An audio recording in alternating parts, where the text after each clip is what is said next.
my parents taught me to be a seeker of knowledge. I always tell young people that I mentor, we can't change our skin color or how we were raised or height or shoe size, none of that. But you can decide how much knowledge you have in your head. Nothing stops that.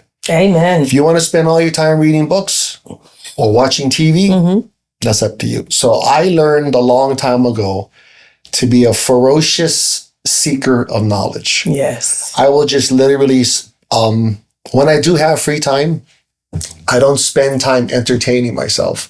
I focus on educating myself. Me too. Don't watch sports. Don't play fantasy football. Don't play video games.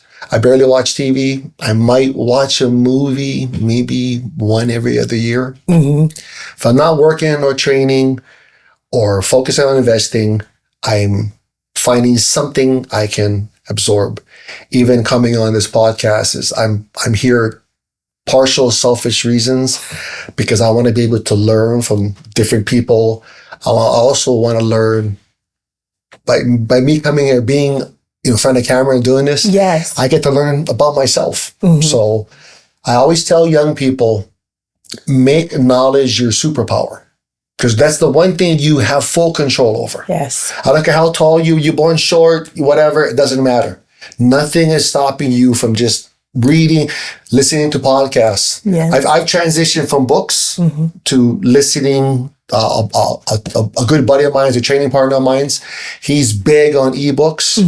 I'll lay down and just listen to podcasts, hearing some astrophysicists talk to economists. Oh, yeah. And have these two argue. Man, you have any idea the kind of knowledge you can pull from two big brains duking it out? I mean, I get that from my son. He listens to the astrophysicists and all these brilliant minds. My son who went to Columbia University, and I love it. I even like Rogan, even though Rogan's more of a comedian, but I like that dialect that they have. Open-minded. Yeah. They're a bunch of open-minded people willing to at least listen to what another person has to say. Exactly. Instead of just automatically, as soon as you hear something you don't like, you just slam the door shut. Your mind's never going to grow like that.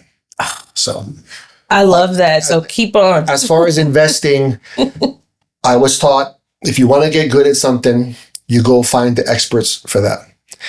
If I want to be a world-class powerlifting bench presser, you don't hang around the marathon runners. Okay. You go hang around the guys benching heavy. I thought, okay, well, if I want to get into this real estate thing, I better go start finding me some people that are good now, have a proven track record at investing in the stock market or real estate. And then I just go find them and I just keep bugging them until they give me what I want, and I just keep learning. Yeah. So, I mean, education-wise, academics, I was never, I felt suffocated in high school. I think it's the confinement because you're getting the academics, right? You're getting it. You're just seeking the knowledge for yourself. Well, I think people like you and I, we don't like taking orders. We don't like being told what to do.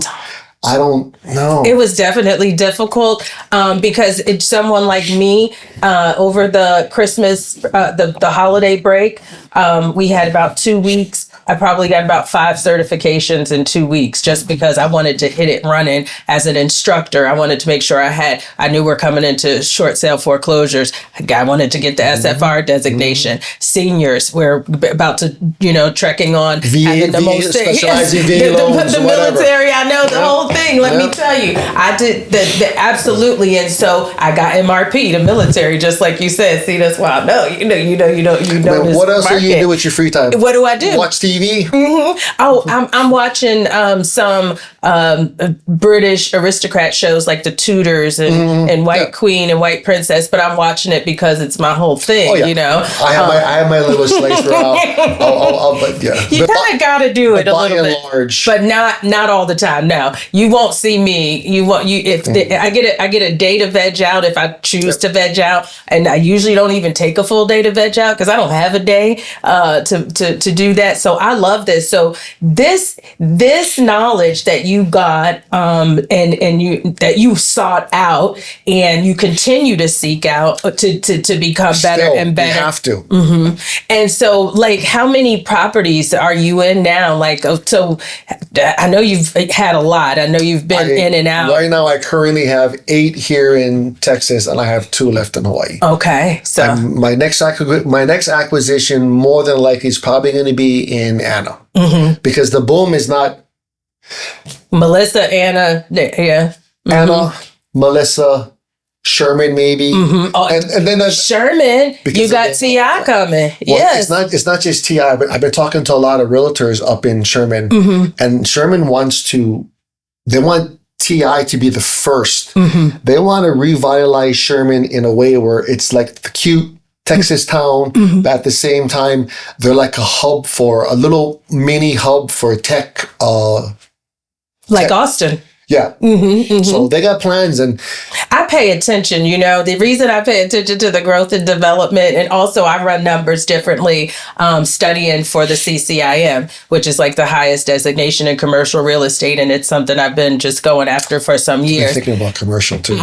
So I study those trends and put those numbers together based on the demographics and based on the fact that if you've got something like TI coming, then you've got to have housing, right? You've got to have places for people to live. You got to have grocery stores. You have to have places for people to shop. And so when we think about real estate that way, it just makes all the sense, right? So yes, you have to think about it in what comes. What does that movement of a big corporation, meaning jobs, have to do? Well, you got the jobs. Where are the people going to come from? How much of a radius are people willing to drive? What are the school districts like there? And all of that matters. And I'm sure you do, because this is how we have to stay on top of the game. The problem right now is that the oversaturation of rental properties. So that's the part that gets tricky. But I mean, taking the here, because everybody's got money. Well, you got to remember cash. too. You got to remember too now, Alisha. Think about this. Not everybody, but it seems like everybody. Everybody I know. I'm so sorry. You have all these people living. I don't want to talk politics. But they're literally bailing from these liberal democratic coastal states, and they're all flooding into the Midwest. People don't. It's not just Texas. Oklahoma's blowing up. I've been talking to a realtor in Kansas. That's an option. Louisiana, Arkansas, just Texas and the Metroplex. We just happen to be the tip of the spear. Well, you can get cheaper. Texas is kind of, you got to have a price point. Yeah. Your price point needs to be up here, and even to invest. But everybody is flooding here. So I'm trying to. One of the reasons why I left Hawaii and came here was, one of my goals was to see if I could take what was my side hustle in Hawaii and make it my full-time job here.